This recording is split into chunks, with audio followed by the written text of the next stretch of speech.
Who among us has not heard of the famous series Squid Game? But did you know that the series is inspired by a true story that took place in Korea in 1986?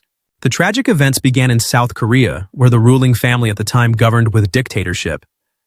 They would take people from their homes without any crimes or prior records against them, targeting disabled individuals, the homeless, and children, considering them of no value to society, aiming to cleanse the state of them. Of course, all of this was done with the help of the police, who were supposed to be the people's source of safety. The method of transporting the victims was through buses similar to the ones in the Squid Game series. They claimed they were helping the weak and the most vulnerable members of society, rehabilitating them and taking them to a large place similar to a prison, supposedly a shelter for orphans and the homeless. However, the shocking reality was that it was more like a torture camp called Brothers' Home. Escaping from this place was nearly impossible as it was located in a very remote area, surrounded by armed guards who made the idea of escape almost unimaginable. Once the victims arrived, their names were changed to numbers, and they were forced into hard labor. Thousands of victims were subjected to horrific violations, and worse, some were forced to participate in deadly games.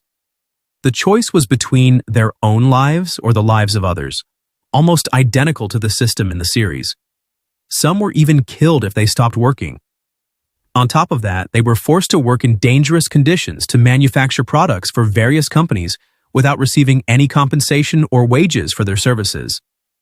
In this way, the victims of Brothers' Home were exploited due to the greed of those in higher authority, who benefited from their suffering at the lowest costs, taking advantage of the poor because their lives were deemed worthless to them.